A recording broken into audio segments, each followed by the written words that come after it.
चाहिँ अब हाम्रो प्रोसिड्युर अनुसार जानुपर्छ हैन नभए चाहिँ हाम्रो प्रब्लम आउँछ के अब हिजो अस्ति आयो नि त्यही प्रब्लम आउँछ फेरि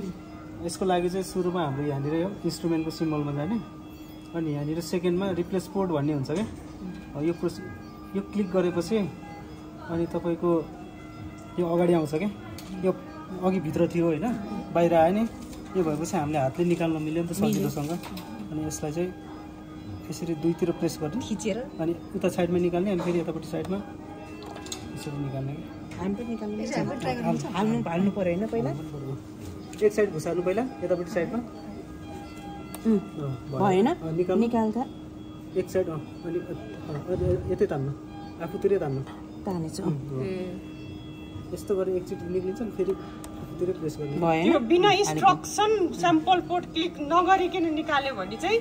मेजरमेन्ट कार्टेज नै ड्यामेज हुन्छ बरु नगर आउँदैन भने नगरिकन राख्न सकिन्छ अनि आएन भने बरु सिनियरलाई कन्सल्ट गर है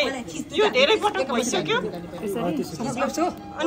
बरु उहाँहरूलाई कम्पनीको मान्छेहरूलाई नै कल गर्न सकिन्छ यो नम्बरमा कल गरेर उहाँहरूलाई नै फलो गरेर अनि मात्र गर्ने है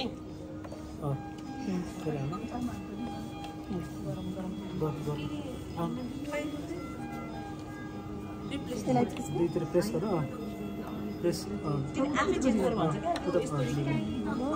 उनीहरूले त्यहाँ भन्छ कि चेन्ज गर्ने बेला भएको छ भने मेजरमेन्ट कार्टेज ग्रुपबाट चेन्ज गर्ने बेला भएको छ भन्छ अनि आफू त्यसपछि गर्ने निकाल्दा चाहिँ अनि त्यसको त्यो निकाल्दा चाहिँ दुईटा प्रेस गर्ने अनि उता